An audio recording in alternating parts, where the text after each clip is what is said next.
저번 주 말씀을 기억하십니까? 저번 주 말씀이 어디와 어디의 비교인지 기억하세요? 사울과 다윗의 개인이 아니라 공동체를 비교하고 있었습니다. 그러니까 우리가 보기에 정말 성공한 공동체라고 생각하면 분명 사울의 공동체였습니다. 모든 화려한 것들을 다 가지고 있었으니까요. 근데 결국 사울의 말대로 어떻게 돼요? 다 없도다예요. 아무것도 없습니다. 더 나아가 불순종을 선택했던 사울은 제사장을 학살함으로 말미암아 이스라엘이라는 하나님의 공동체를 파괴해버립니다. 결국 불순종이 어떻게 이어져 가고 있는지를 보여주는 거예요. 불순종은 공동체의 파괴로 연결되어집니다. 그냥 내가 하나님의 뜻에 거스리고 내가 하나님의 뜻대로 안 했을 뿐인데 우리는 개인으로 존재하지 않기 때문에 반드시 공동체에 영향을 미치게 되어 있습니다. 왜 이런 차이가 나냐 하면 결국 하나님이 함께 하시느냐 함께 하시지 않느냐의 차이 때문에 그래요. 그렇다면 다윗의 공동체에 뭐가 있기 때문에 하나님이 함께 하신다라고 볼 수 있었냐 하면 바로 선지자와 제사장이었습니다. 아시지만 다윗의 공동체, 즉 아둘람에는 나중에 보면 다윗의 용사들이 있어요. 손에 꼽히는 용사들이 있지만 하나님은 그들에게 주목하시지 않는다라는 겁니다. 여러분, 선지자와 제사장이 왜 중요해요? 그들을 통해서 하나님의 말씀이 계시됩니다. 그들을 통해서 이스라엘 백성을 거룩하게 하는 제사가 드려지기 때문에 그렇습니다. 그들이 바로 하나님이 다윗과 함께 하신다는 명확한 증거, 보여지는 증거였습니다. 오늘도 마찬가지예요. 공동체, 교회에 하나님이 계신지 아닌지를 우리가 뭘로 알 수 있냐 하면 하나님의 살아있는 말씀과 하나님이 찾으시는 그 예배가 있는 곳이 바로 하나님이 함께 하시는 교회라는 겁니다. 건물도 숫자도 그 어떤 화려함도 교회임을 증명하지 않습니다. 반면 하나님과 함께하지 않는 사울의 공동체에는 누가 있냐 하면 바로 도액이었습니다. 하나님을 대적하는 자가 이제 사울과 함께하게 됩니다. 하나님의 말씀과 예배에 순종하는 우리 공동체, 우리 교회가 되기를 바랍니다. 자, 지난주는 사울의 공동체와 다윗의 공동체인 아둘람과의 비교했습니다. 자, 이제 다윗이 모압을 떠나 어디로 갔냐면 헤레스풀로 가게 됩니다. 그리고 그것에 예상치 못한 소식을 듣게 되죠. 어떤 소식을 듣게 되냐 하면 블레셋 사람들이 그일라를 쳐서 타작마당을 탈취했다라는 소식을 전해 듣습니다. 그일라는 유다 지파의 땅이었지만 블레셋 접경 지역입니다. 일부러 어떻게 하냐면 추수 때를 맞춰서 쳐들어온 거예요. 그러니까 점령할 생각은 없고 추수한 것들만 걷어갈 생각이라는 겁니다. 이 소식을 들은 다윗의 반응은 심사숙고가 아니에요. 뭐라고 표현되어 있습니까? 다윗이 이해라고 표현되어 있어요. 그 말은 원어에는 와우 계속 용법입니다.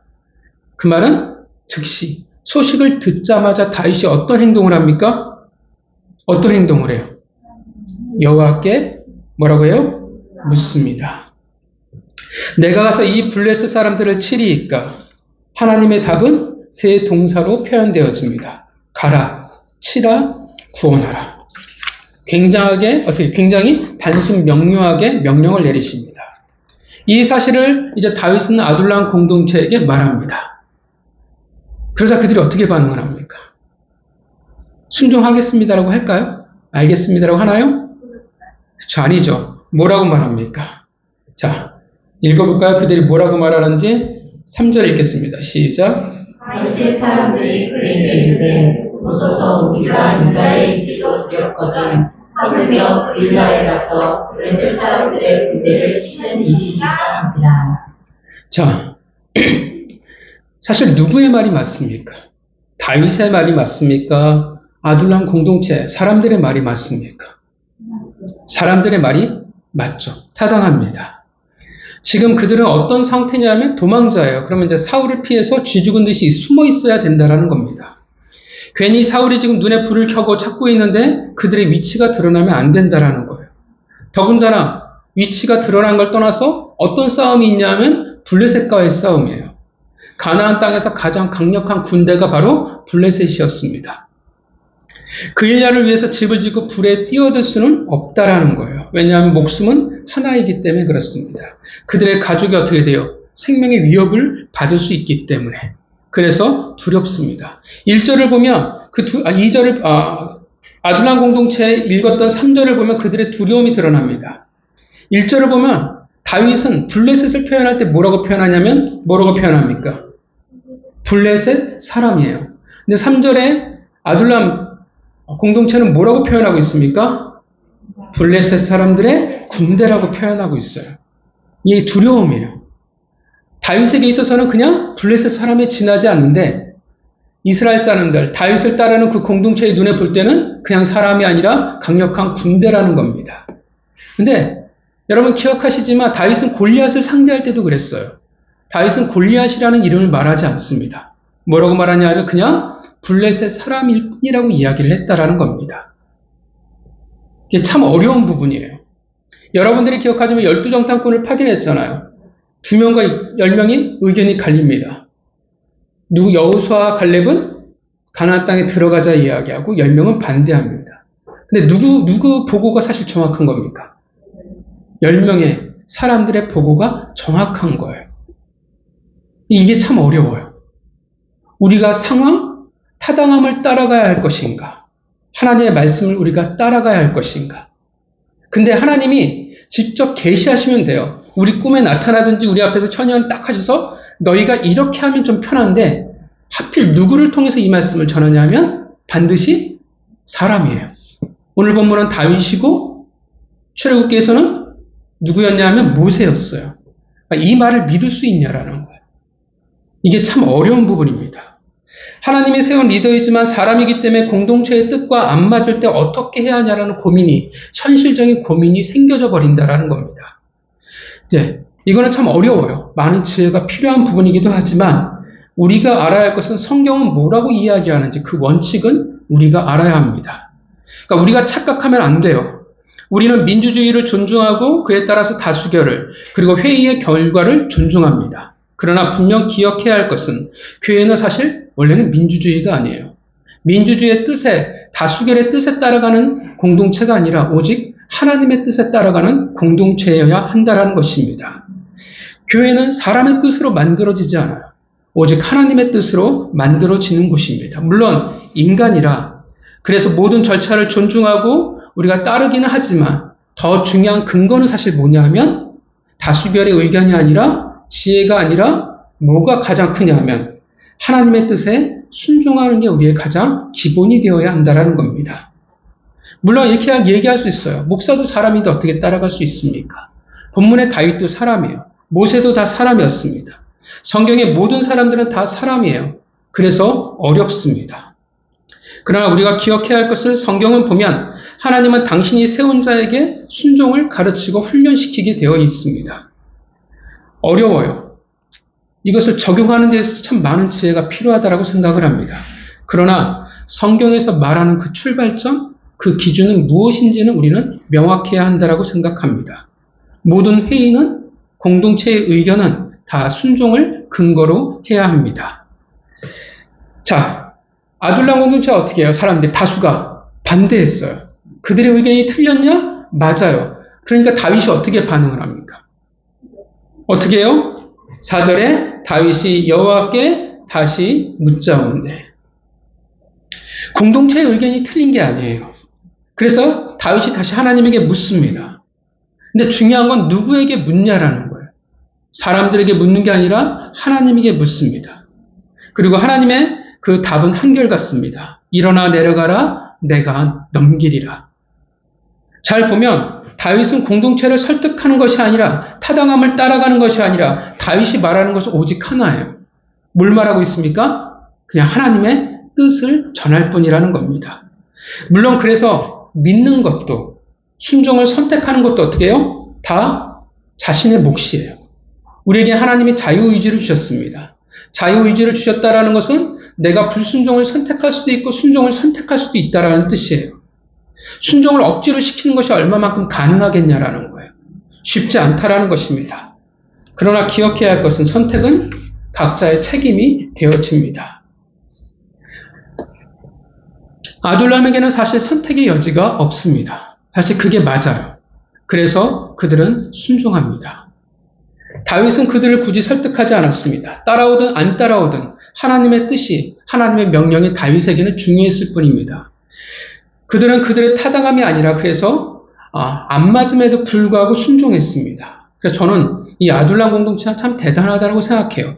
왜냐하면 사실 상황이 말이 안 되거든요. 납득이 안 되는 것. 근데 그럼에도 불구하고 순종했다라는 것은 정말 대단하다고 생각을 합니다. 5절 다윗과 아둘람이 그 일 나가서 블레셋 군대와 싸웁니다. 블레셋 입장에서 보면 느닷없는 싸움입니다. 왜냐하면 사울은 분명 움직이지 않았기 때문에 그래요.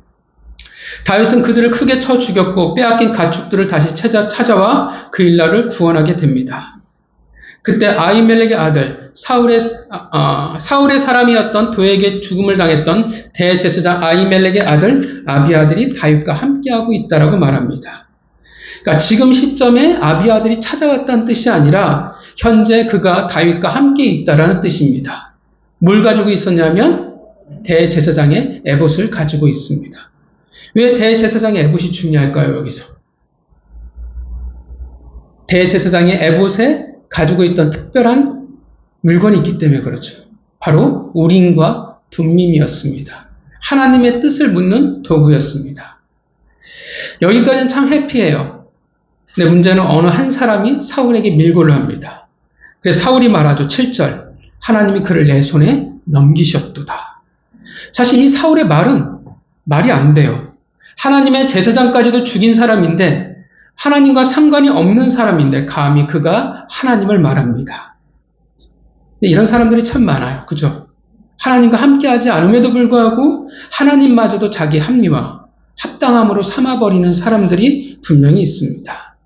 8절 사울이 백성들을 소집합니다. 신속하게 그리고 강권적으로 백성들을 소집합니다. 이 소집의 원어는 어디에서 사용되어지냐면 사무엘상 15장 4절에 사용되어집니다. 언제였냐면 아말렉과의 전쟁이었어요.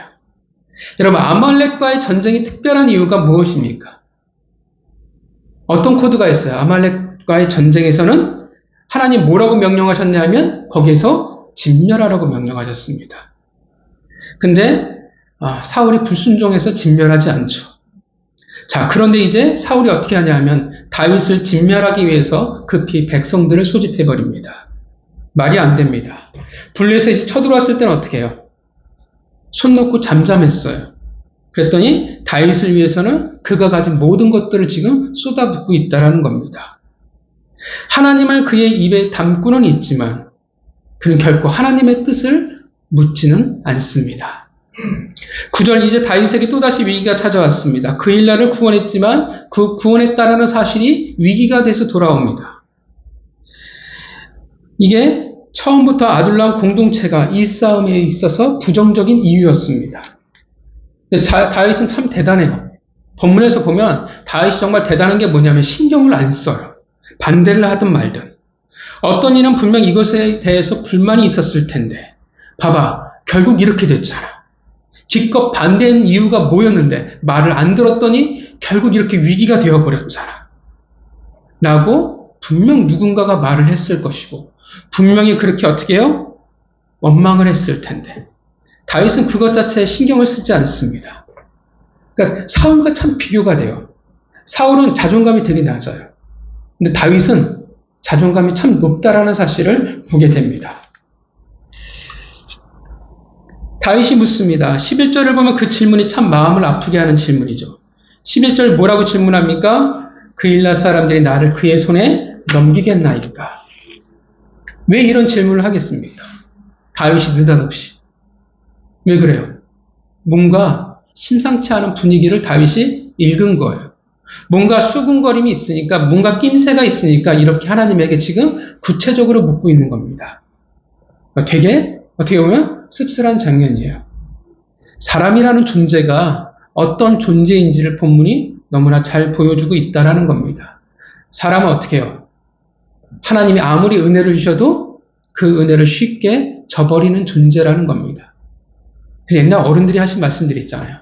검은 머리 짐승은? 네, 그 다음은 말하지 않겠습니다. 배신은 늘 아픈 거예요. 물론 그 일날 사람들의 입장이 이해가 가지 않는 것은 아닙니다. 왜냐하면 노베 제사장들이 학살을 당했기 때문에 그렇습니다. 제사장마저도 죽였잖아요. 하물며 그들은 어떻게 되겠습니까? 목숨보다 더 중요한 것이 무엇이 있겠습니까? 다윗도 충분히 알고 있습니다. 이제 다윗과 아둘람 600명은 이제 그 일날을 떠나게 됩니다. 원래 아둘람이 처음 시작할 때 몇 명이었는지 기억하십니까? 400여 명이었어요. 오늘 본문은 600명이 됐습니다. 되게 신기한 거예요. 쫓겨다니는데, 죄인이 되었는데 어떻게 해요? 번성하고 있다는 것을 보여줘요. 사울은 아무것도 없잖아요. 다윗의 공동체는 다르다라는 것입니다. 13절 사울이 가기를 그칩니다. 추격이 잠시 멈춥니다. 여전히 사울에게 있어서 블레셋은 아예 관심 받기라는 사실을 말해줍니다. 그리고 다윗은 광야의 요새에 머물게 됩니다. 사울이 매일 다윗을 찾되 하나님은 그를 그의 손에 넘기지 않았습니다. 자, 오늘 본문은 우리에게 계속 무엇을 얘기해주고 있을까요? 여전히 본문은 대조가 계속 이어져 가고 있습니다. 사울과 다윗을 비교하고 있습니다. 저번 주에 사울은 어떤 모습을 보여주었냐면 공동체를 파괴하는 자의 모습을 보여주었습니다. 불순종이라는 사실이 그 선택이 얼마나 위험한지를 우리에게 말해줍니다. 불순종이었을 뿐인데 그것이 결국 공동체 자체를 파괴하는 자가 되어진다는 겁니다. 공동체의 가시가 되어지는 거예요. 그래서 사울의 열매는 결국 뭐가 되냐면 죽음이 되어집니다. 사울이 가는 곳마다 어떻게 되어지냐면 죽음이 뿌리를 내리기 시작을 합니다. 반면 오늘 본문의 다윗은 공동체를 지키는 모습을 보여줘요. 어떻게든 살리려고 하고 어떻게든 돌보려고 한다는 겁니다. 그 결과 다윗의 열매는 뭐냐면 하나님에게 순종하는 다윗의 열매는 뭐냐면 생명이라는 겁니다. 물론 그 과정 겪는 것을 보면 쉽다라고 말할 수는 없어요. 분명 다윗에게는 고생입니다. 특히나 아둘람 공동체 같은 경우는 정말 좀 전에도 말씀드렸지만 불만이 많았을 거예요. 왜냐하면 말도 안 되는 전쟁을 치러야 했으니까. 그들과 그들 가정의 안정을 버려야만 했고 그들 스스로 위험에 노출해야만 했습니다. 결국 좋은 듯 했지만 배신을 당했고 결국 그들이 우려했던 사울의 추격을 받아야 했습니다. 아마 그들이 다윗에게 가만히 있지 않았을 거라 생각을 합니다. 왜냐하면 아둘람은 잘하지만 원통한 자들이 모인 곳이기 때문에 그렇습니다. 불만이 가득했겠죠. 그런데 그랬음에도 불구하고 중요한 것은 순종했기에 그들은 생명을 남기고 있다는 겁니다. 불순종하는 자의 열매와 순종하는 자의 열매를 지금 보여주고 있어요. 성경은 집요하게 지금 사울과 다윗을 계속 보여주고 있다는 겁니다. 자, 오늘 본문은 또 우리에게 무엇을 말해주고 있을까요? 이것저것 참 생각할 것이 많은 본문이긴 하지만 우리가 아는 것은 다윗이 달라졌다라는 사실입니다. 모압 때부터 어떻게 해요? 분명 다윗은 달라진 모습을 우리에게 보여줍니다. 어떤 모습을 보이고 어떻게 달라졌냐 하면 어떤 모습들이 여러분 오늘 본문에서 가장 많이 반복되고 있습니까? 다윗이 가장 많이 하는 게 뭐예요? 그쵸? 2절 다윗이 여호와께 묻자와 4절 다윗이 여호와께 다시 묻자온대 10절 다윗이 이르되 이스라엘 하나님 여호와여 주의 종에게 알려주옵소서 12절 다윗이 이르되 지금 다윗이 오늘 본문에서 가장 많이 반복하고 있는 것은 무엇이냐면 하나님께 묻고 있다는 겁니다. 자신이 결정하지 않아요. 자신의 의견이 없어요. 그래서 오늘 본문을 잘 보면 다윗의 말이 없어요. 오직 뭐만 있냐면 하나님의 말씀만이 있다라는 겁니다. 내가 어떻게 해야 하는지를 자신의 경험으로 판단하고 있지 않다라는 겁니다. 다윗은 여러분 잘 알지만 뛰어난 장군이었어요. 많은 경험치를 젊은 나이에 가졌지만 그 경험치를 앞세우지 않는다라는 겁니다. 사실 경험으로 따진다면 우리가 생각하는 타당함과 합리적인 판단으로 말한다면 오늘 본문은 사실 하나님에게 물을 필요가 전혀 없는 본문입니다. 여러분, 그들이 그 일날을 구원하러 가는 것이 상식적이겠습니까? 아니에요. 타당하지 않습니다. 제코가 석자인데 지금 누굴 챙겨요? 현실적이지 않아요. 왜 물어봐야 되겠어요? 안타깝지만 이건 우리의 일이 아니야 라고 쉽게 그냥 우리의 상식선에서 판단해버릴 겁니다. 더군다나 어떻게 해요? 그와 함께하고 있는 그 공동체가 그걸 지지할 겁니다. 그런데 다윗은 어떻게 해요? 하나님에게 묻습니다. 묻는다는 것은 내 상황 현실이 아닐지라도 반대가 있을지라도 하겠다라는 각오가 있는 겁니다. 묻는다는 것은 내가 원치 않는 결정을 받아들일 각오가 있다라는 뜻이 되어집니다. 이렇게 생각할 수도 있어요. 하나님이 말씀하신 거니까, 명령한 거니까 된 것 아닙니까? 속편하게 우리가 그냥 따르면 되지 않습니까? 라고 할 때 그렇지 않죠. 하나님이 말씀하신다고 해도 그것을 따르는 건 쉽지 않아요. 왜냐하면 내가 원치 않는 결정일 때 우리는 쉽게 따르지 못한다라는 겁니다. 두려워요. 하나님의 뜻이, 하나님의 결정이 나를 힘들게 할까봐, 나를 원치 않는 결과로 인도할까봐, 내가 소중히 여기는 것을 포기하게 만들까봐, 하나님의 뜻일지라도 우리는 두렵다라는 것입니다. 그럼에도 불구하고 다윗은 하나님에게 묻습니다. 심지어 여러분, 본문을 잘 보면 하나님이 먼저 그일라의 구원을 말씀하신 게 아니에요. 구원하라고 말씀하신 적이 없어요. 다윗이 스스로 먼저 물은 겁니다. 모든 결정에서 한 발자국 물러나 하나님의 뜻만을 구하고 있다는 겁니다. 4번을 하나님께 묻는데 앞에 2번은 그일라 구원을 위해서, 뒤에 2번은 그일라에서 도망을 가야 하는지를 묻습니다. 사실 공동체 입장에서 리더인 다윗을 보면 미칠 거예요. 가만히 있으면 되는데 긁어 부스럼을 만드는 리더라니 얼마나 속상하겠습니까? 굳이 왜 우리가 나서야 된다고 생각하겠어요? 이스라엘 누가 있어요? 다윗이 아니더라도 사울이라는 왕이 있는데, 그래도 다윗은 하나님께 묻습니다. 뒤에서 그일라에서 도망을 가는 건 너무나 당연해요. 이미 움직임이 있잖아요. 사람들의 수군거림이 있으면 어떻게 해요? 아, 때가 됐구나라고 그냥 나가버려도 상관이 없어요. 근데 굳이 하나님에게 묻고 있다라는 겁니다. 왜 물을까요? 이 묻는 것을 통해서 무엇을 보여줄까요? 여러분, 저번 주 본문의 내용이 뭐였습니까? 사울과 다윗의 차이가 무엇이었냐면, 그 공동체의 차이가 뭐였냐면 하나님이 계시냐 안 계시냐의 차이였어요. 저번 주 본문은 무엇을 우리에게 말해주냐면 다윗은 하나님이 함께하고 있다는 것을 우리에게 말해주었습니다. 그런데 그것은 누구 편에서 이야기냐면 하나님 편에서의 이야기예요.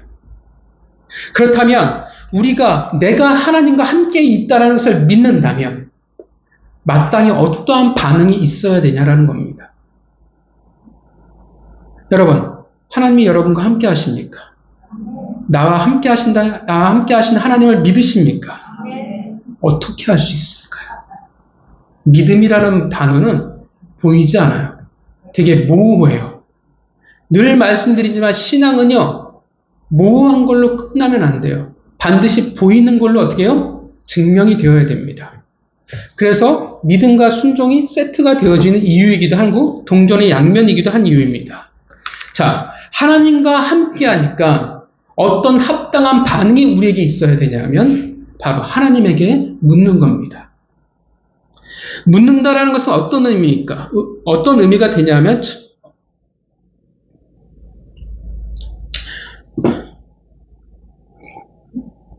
묻는다는 것은 첫 번째, 하나님이라는 존재를 내가 이제 인지한다라는 거예요. 그전엔 몰랐어요. 하나님이 계신지 아닌지, 나와 함께 하는지 아닌지 모르겠어요. 그런데 이제 묻는다라는 것은 내가 적어도 하나님이라는 존재를 인지하며 살아간다라는 뜻이 되어집니다. 진짜 내 옆에 있어 그 존재를 내가 느낀다라는 것보다는 어떤 의미냐면 내가 이제 그것을 믿는다라는 의미가 되어져요. 자, 하나님이 나와 함께 계세요. 내가 그것을 진짜 믿어요. 내 옆에 있어요. 그러면 이제 내 삶에 어떤 변화를 맞이하겠냐라는 겁니다. 함께 하신 하나님을 내가 이제 인지하니까 어떻게 해요? 의식할 수밖에 없어요. 그전에는 어떤 이 선택과 어떤 결정이 있으면 내 경험과 타당함과 내 고민을 통해서 결정하면 되는데 하나님이 옆에서 같이 봐요. 그럼 어떻게 되겠어요? 이제 물어볼 수밖에 없는 거예요. 하나님, 이게 맞을까요? 이제 물어볼 수밖에 없는 거예요. 그전에는 철저히 누가 기준이었냐면 내가 기준이에요. 내가 옳다고 하면 돼요. 내가 살아온 경험을 가지고 이건 맞아라고 하면 돼요. 그런데 이제 하나님이 계시니까 감히 내가 기준이 될 수가 없는 거예요. 누가 기준이 됩니까? 하나님이 기준이 되어져요. 그래서 사울에게 쫓긴다라는 상황이 기준이 될 수가 없고 아둘람 공동체 그 다수의 의견이 회의의 결정이 다윗에게 기준이 될 수 없습니다. 그게 틀리다가 아니라 무엇이 가장 우선순위가 되어지냐 하면 나와 함께 하신 하나님의 의견이 나에게 가장 이제 우선이 되어진다라는 거예요. 본문은 그일야를 내가 반드시 구원해야지 다윗의 그 의협심을 말하지 않아요. 왜냐하면 내가 희생해서라도 그들을 내 백성이니까 구원해야지라는 다윗의 불타는 마음을 보여주는 게 아니에요. 만약에 하나님이 가지 말라고 하면 다윗은 어떻게 했을까요? 안 갔을 거예요. 그일야를 그냥 내버려 뒀을 거예요. 그는 지금 백성을 구하는 것보다 더 우선순위는 뭐냐면 하나님의 말씀하시는 대로 결정하는 대로 하겠다라는 거예요. 그러면 그일야 안 가도 돼요. 싸우지 않아도 돼요. 중요한 건 뭐냐면 반응이 달라진 거예요. 내 옆에 계신 하나님을 내가 지금 인지한다라는 겁니다. 그래서 함께 하시는 하나님에게 내가 어떻게 해요? 당연히 묻는 걸로 반응할 수밖에 없어요. 내가 결정하는 것이 아니라 그분의 결정을 어떻게 해요? 우리는 귀를 기울일 수밖에 없어요. 인생의 갈림길에서 우리는 수많은 선택의 순간에서 내가 무엇과 지금 함께 하는지를 어떻게 해요? 가장 잘 보여주는 때라는 겁니다. 그때 하나님이 보시는 거예요. 네가 지금 어떻게 결정하는지, 네가 지금 어떻게 선택하는지. 하나님은 분명 나와 함께 하길 원하세요. 진리죠, 그죠? 그런데 내가 그 함께 하시는 하나님을 믿느냐 아니냐는 하나님의 몫이 아니라 전적인 내 반응이에요. 내 몫이라는 겁니다. 그래서 묻는다라는 것은 내가 하나님을 인지합니다라는 뜻이, 믿는다라는 뜻이 되어집니다. 그 함께 하시는 하나님을 내가 믿는다면 나올 수밖에 없는 합당한 반응이라는 겁니다. 하나님이 나와 함께 하시는 것을 믿으니까 묻는 것으로 우리는 반응이 이어질 수밖에 없습니다. 또 믿는다는 것은 어떤 의미가 되어지냐면 두 번째, 하나님께 내 시선이 고정되어 있다라는 것을, 내가 지금 눈을 들어 하나님을 보고 있다라는 뜻이 되어집니다. 하나님을 보는 거예요. 본문을 보면 여러분들이 쭉 보시지만 다윗의 시선은 어디에 가 있냐면 아둘람 공동체에도 없어요. 사울도 없어요. 그일야에도 없어요. 오직 누구에게 있냐면 하나님에게만 있습니다. 상황과 사람을 보지 않고 있다라는 거예요. 이게 정말 다윗의 대단한 면입니다. 분명 실패가 있었는데 그는 그 실패를 낭비하지 않습니다. 어떠한 의견이든 찬성이든 반대든 그가 보고자 하는 것은, 듣고자 하는 것은 아둘람의 의견도 아니고 그들이 처한 상황도 그일야의 어려움도 아니라 오직 하나님이었습니다. 오직 하나님만 보는 거예요. 그래서 흔들리지가 않아요. 그래서 사람의 반응에 귀 기울이지 않습니다. 심지어 그일야 사람들이 배신했잖아요. 배신하면 어떻게 해요? 여러분 같으면 어떠시겠어요? 얼마나 열받겠어요? 얼마나 상처겠어요? 근데 다윗은 별 상관하지 않아요. 흔들리지 않아요. 왜냐하면 그게 안 중요하거든요. 그일야 사람을 보는 게 아니라 누굴 보고 있냐면 하나님을 보고 있기 때문에 그래요. 그래서 배신해도 그 사람이 주는 상처에 흔들리지 않아요. 물론 아픔이야 있을 수 있겠죠. 하나님이 역시 이렇게 인간에 대해서 다윗에게 가르치고 계시는 부분이라고 저는 생각을 합니다. 인간은, 사람은 신뢰의 대상이 될 수 없다는 것을 가르치고 계신다고 생각합니다. 그러나 사람을 바라보는 자라면 그 배신에 무너질 수도 있고 혹은 넘어져 좌절할 수도 있을 것입니다. 그렇다고 하나님만 바라보면 아픔이 없습니까? 그건 아니에요. 아프겠죠. 그러나 여전히 어떻게 해요? 더 중요한 것이 그에게 남아있다라는 겁니다. 묻는 것은 내가 하나님을 보는 거예요.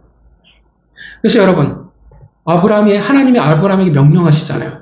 내 아들 이삭을 바쳐라. 그러고 나서 그 다음 말이 뭔지 아십니까? 아브라함이 눈을 들어요. 눈을 들어 하나님을 바라보는 겁니다. 오늘 본문은 그일야가 다윗을 배신해서 다윗이 떠난 것이 아니라 하나님이 떠나라 말씀하셨기 때문에 다윗이 떠난 겁니다. 그는 진짜 하나님을 지금 바라보고 있습니다. 세 번째, 묻는다는 것은 결정을 하나님에게 맡길 의지가 있다라는 거예요. 좀 전에도 말씀드렸지만 하나님께 묻고 그 결정대로 따른다라는 것은 결코 쉽지 않습니다. 쉽지 않냐 하면 내가 원치 않는 결정일 수도 있기에 그렇습니다. 가끔 상담을 할 때가 있어요. 하나님의 뜻이 뭡니까? 말해주기가 참 어려워요. 왜냐하면 들어서 어떻게 해요? 기분 좋아할 리가 별로 없다라는 것을 알고 있기 때문에 그렇습니다. 그렇다고 얘기해줘도 또 그것을 듣는 사람도 별로 없어요. 아무리 하나님의 뜻이라고 얘기해도 말씀이 그렇게 지지해도 사람들은 잘 귀 기울여 듣지 않습니다. 지금 우림과 둠밈이라는 하나님의 뜻을 묻는 도구가 있잖아요. 그러나 그것이 과연 내게 은혜가 될 수 있냐라는 거예요. 하나님이 여러분들에게 우림과 둠밈을 다 나눠주셨어요. 그게 좋을까요? 안 좋을까요? 편할까요? 안 편할까요? 하나님의 뜻과 내 뜻이 맞아떨어지면 그만큼 좋은 게 없을 텐데. 하나님, 정말 내가 인생이 중요한 순간입니다. 하나님, 이건 지금 바로 해야 되는데요. 이거는 돼야 되는데 우림과 둠밈 딱 했더니 아니야 라고 나와버리면 그 포기하는 것이 결코 쉽지 않다라는 겁니다. 그러니까 우림과 둠밈을 통해서 넉넉하게 포기할 수 있는 사람은 사실 우림과 둠밈이 없어도 상관이 없는 사람들이에요. 결국 믿음이 없다면 아무 의미가 없기 때문에 그렇습니다. 여러분, 우림과 둠밈이 어떠한 결정을 나와도 여러분 믿으시겠습니까? 순종하실 수 있으시겠습니까? 자신이 없으시죠? 작아지죠? 여러분들의 믿음대로 될 줄 믿습니다. 다윗은 그렇게 하는 거예요. 왜 가능하냐면 그가 경험을 했어요. 여러분, 안정과 평안은 어디에서 옵니까? 내가 결정해서 내가 상황을 따져서 가장 안전한 곳을 택간다 할지라도 다윗이 경험해봤더니 어떻게 해요? 아닌 거예요. 실패였어요. 동굴이 안전한 것도 아니었고요. 블레셋이 안전한 것도 아니었고 모압이 안전한 것이 아니라는 것을 알았어요. 상황이 안전을 말하는 것이 아니라는 것을 그의 실패를 통해서 배웠습니다. 안전은 하나님의 선택에서, 하나님의 결정에서 안정과 평안이 있다는 것을 그가 경험했습니다. 그래서 참 경험이 중요해요. 그죠? 사람은 배우는 걸로 아는 존재가 아니라 결국은 어떻게 해요? 경험하는 걸로 깨닫는 존재이기 때문에 그렇습니다. 중요한 것은 경험을 해도 못 알아듣는다는 것이 가장 안타까움이긴 하지만 모든 이들이 반대를 할지라도 하나님의 말씀하시는 것에 그 선택에 순종할 때 안전하다라는 것을 다윗이 경험했습니다. 그래서 지금 그와 함께 하신 하나님에게 물을 수 있는 것입니다. 여러분, 하나님이 여러분과 함께 하십니까? 그렇다면 여러분, 그 함께 하심에 마땅한 반응이 여러분들에게 있으십니까? 그냥 입술로만 하나님이 나와 함께 하십니다. 혹시 그렇게 말씀하고 계시는 것은 아닙니까? 진짜 나와 하나님이 함께 하신다는 것을 믿는다면 여러분들은 어떻게 증명하며 살아가고 계십니까? 어떤 합당한 반응을 지금 하고 계십니까? 여러분들의 인생에 수많은 선택이 있었잖아요. 수많은 갈림길이 있었잖아요. 어떻게 반응하셨습니까? 내 인생을 뒤돌아봤을 때 상황을 통해서 결정을 하셨습니까? 회의를 통해서 결정을 하셨습니까? 다른 사람들의 말을 통해서 혹은 내 경험을 통해서 합당하고 타당함을 통해서 결정을 혹시 하셨습니까? 물론 다 틀렸다라고 말하진 않아요. 그런데 여러분들은 언제 하나님께 물으십니까? 언제 하나님께 묻습니까? 보통 도무지 답이 안 나올 때, 인생이 막혔을 때, 비로소 우리는 하나님을 찾을 때가 많아요. 그러니까 IF 맞고 나서 교회가 놀라운 일들이 있잖아요. 새벽 예배가 터져나가기 시작했어요. 답이 없으니까 묻습니다. 그런데 내게 답이 있다고 생각하면, 내가 할 수 있다고 생각하면 우리는 하나님에게 묻지 않습니다. 그 갈림길에서, 선택의 순간에서 우리는 알게 됩니다. 내가 하나님과 진짜 함께하고 있다는 것을 믿는지 아닌지를 우리는 알 수 있습니다. 하나님께 묻는다라는 것은 내가 나와 함께 하시는 그 하나님을 내가 믿고 있다는 것을 말해주는 것입니다.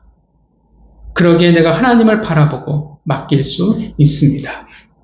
다윗이 실패를 경험한 후에 달라진 모습이에요. 하나님이 함께 하신다는 것을 알았고 그에 합당한 반응을 하고 있습니다. 오늘 본문만이 아니라 다윗은 나중에도 수시로 하나님에게 묻습니다. 물론 다윗이 늘 잘하느냐? 아니죠. 이후에 또 다윗은 실패합니다. 또 잘못된 결정을 하게 되지만 그러나 또 다시금 하나님께 묻는 모습을 여전히 우리에게 보여주기도 한다는 것입니다. 다윗의 인생을 볼 때 하나님께 물어봤을 때는 실패를 하지 않았습니다. 그러니까 어려움이 없다라는 뜻이 아니에요. 어려움은 있었지만 실패하지는 않았어요. 하나님께 물었을 때 다윗은 하나님과 동행했습니다. 반면 그렇지 않았을 때 다윗은 실패했죠. 여러분, 왜 그가 블레셋에서 실패했을까요? 왜 블레셋에서 그가 미친놈이 됐을까요? 왜냐하면 묻지 않고 갔어요. 여러분, 아브라함이 가나안 땅을 애굽으로 갔잖아요. 실패했어요. 왜 실패했을까요? 하나님에게 묻지 않았습니다. 여호수아도 마찬가지예요. 나중에 하나님께 묻지 않고 어떤 일이 벌었냐면 기부와 거민과 잘못된 맹세를 해버렸습니다. 우리는 묻지 않을 때 우리는 실패할 수밖에 없습니다. 물론 이렇게 말할 수도 있어요. 아니, 물어봐도 모르겠는데요. 아무리 기도해도 하나님의 뜻을 모르겠는데요. 기도해도 어떻게 하나님의 뜻을 압니까? 이건 그냥 회사 일인데요. 제 직장 일인데 이걸 하나님의 뜻을 물어봐서 제가 결정을 해야 합니까? 라는 수많은 질문들이 우리에겐 분명 나올 수가 있습니다. 그런데 말씀드리지만 진짜 하나님이 여러분 옆에 있어요. 어떻게 하시겠습니까?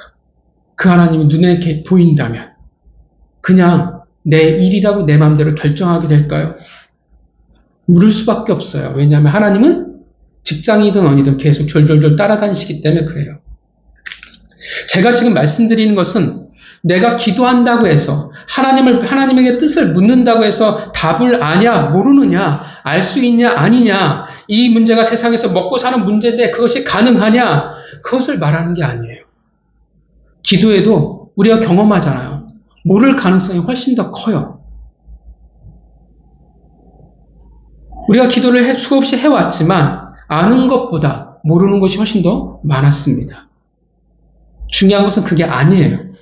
이 답이냐, 이 답이냐, 저 답이냐, 이게 맞냐, 아니냐, 내가 아냐, 모르느냐가 아니에요. 중요한 것은 나와 함께 하시는 그 하나님에게 내가 반응할 수 있냐, 없냐라는 거예요. 내가 기도해서 답을 맞추냐, 안 맞추냐가 아니라 모를 수 있어요. 내가 알아듣지 못할 수 있어요. 그럴 가능성이 훨씬 더 커요. 그것보다 더 중요한 건 뭐냐면 내가 하나님이 진짜 살아계시고 나와 함께 하신다는 것을 알면 그 합당한 반응이 내게 있냐, 없냐예요. 내가 자세를 가지고 있냐, 없냐라는 거예요. 나는 하나님과 내가 지금 함께하고 있는가? 그래서 묻는 거예요. 하나님, 답이 없을지라도, 모를지라도 하나님, 제게 무엇을 지금 원하고 계십니까? 하나님은 그 반응을 지금 기다리고 계시는 거예요. 그래야 왜요?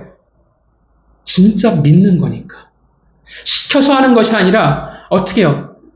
내가 반응하는 것이 사실 진짜 실력이기 때문에 그렇습니다. 그 오늘 본문의 특징이에요, 여러분. 하나님이 능동적이지 않아요. 하나님이 수동적이에요. 하나님이 먼저 다윗에게 지시하십니까? 지시하지 않으십니까? 지시하지 않으세요. 다윗이 말하면 그제서야 하나님이 말씀하세요. 그 일야를 먼저 말한 것은 하나님이 아니라 다윗이었습니다. 그리고 6절 중간에 에봇이 뜬금없이 나와요. 무엇을 말해주냐면 하나님은 이미 다윗에게 무엇을 주셨어요? 하나님의 뜻을 물을 수 있는 우림과 둠밈을 주셨다라는 거예요. 그런데 그것을 어떻게 해요? 다윗이 지금 하나님의 말씀하지 않으셨는데 사용하고 있다라는 겁니다. 하나님은 그것을 사용하라고 말씀하신 적이 없어요. 그것은 전적으로 다윗의 반응이었습니다. 그것을 알아서 사용하는 것은 다윗의 몫이었어요. 그것을 기다리는 거예요. 그 갈림길과 수많은 선택의 순간에 있어서 네가 어떻게 반응하느냐, 내가 시켜야 할 것이냐, 네가 스스로 물을 것이냐를 보고 있다라는 겁니다. 왜냐하면 그것이 진짜이기 때문일 거예요. 그것이 진짜 내가 하나님이 나와 함께하고 있다는 것을 믿는 자의 반응이기 때문에 그렇습니다.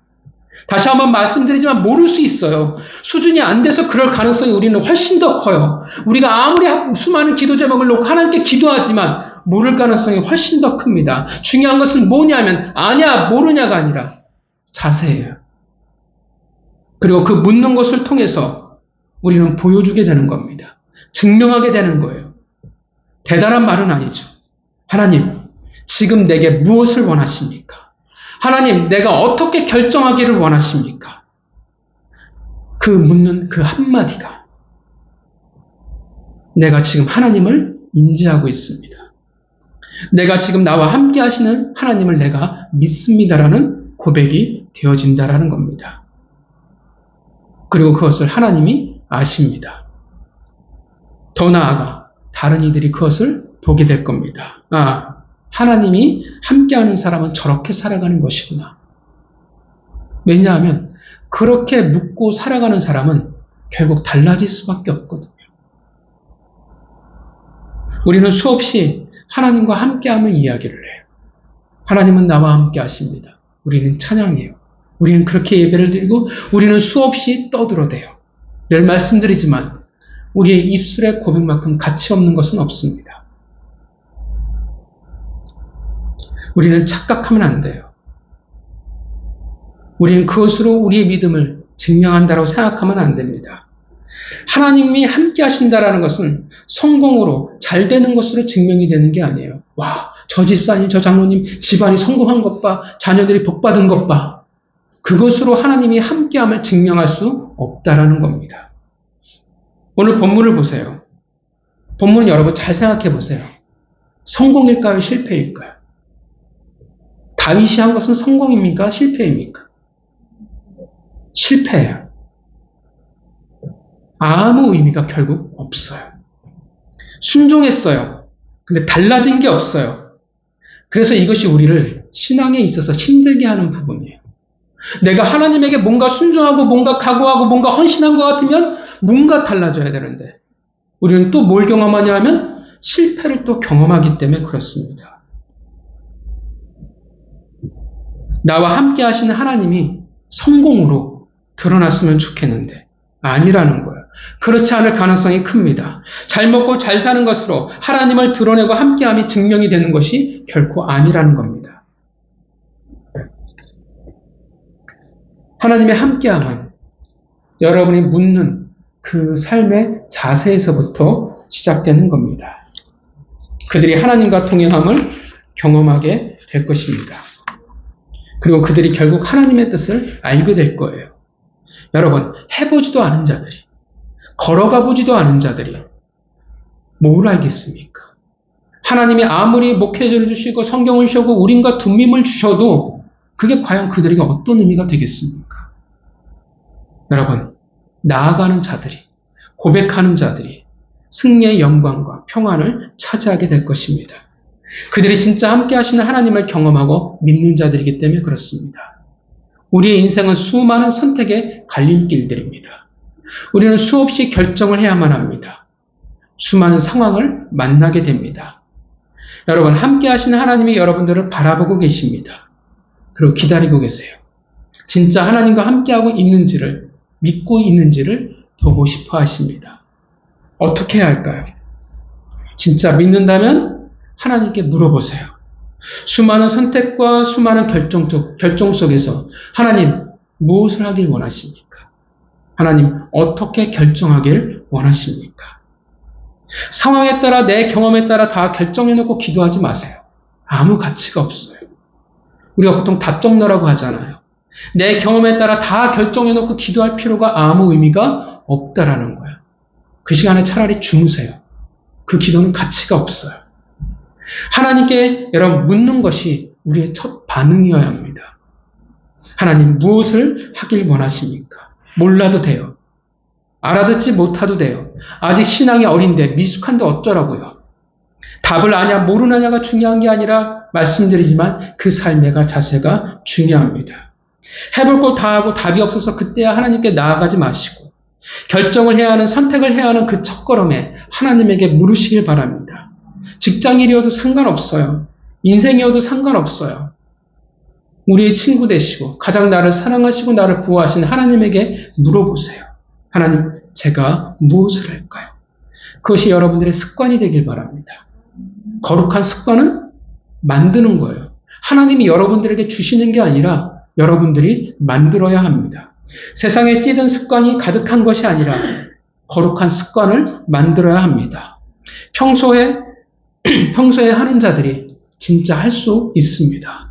평소에 하지 못하는 자들은 결국 아무것도 할 수 없는 자들이에요. 길게 기도하지 못해도 상관이 없습니다. 짧게 기도하라도 괜찮고 한마디라도 괜찮아요. 하나님, 무엇을 하길 원하십니까? 하나님, 제가 무슨 결정을 할까요? 언젠가 그것이 더 나은 실력이 될 것이며 언젠가 하나님과 동행하는 사람의 모습이 될 것입니다. 그리고 가장 하나님이 보시기에 안전한 길을 걸어가는 자가 될 것입니다. 성도 여러분, 묻는다는 것은 많은 의미를 담습니다. 하나님이 나와 함께하는 것에 대한 합당한 반응이며 인지하고 바라고 맡긴다라는 고백입니다. 하나님이 우리와 여러분과 함께 하시는 것을 믿으십니까? 그것은 현실이고 진짜예요. 진짜 믿으시죠? 그럼 여러분의 첫 반응이 하나님이 무엇을 원하실까가 되시기를 바랍니다. 하나님과 함께하기에 한 주간 모든 결정과 선택에 있어서 하나님과 함께 하시는 성도가 되시기를 주님의 이름으로 축원합니다. 시간 같이 기도하겠습니다.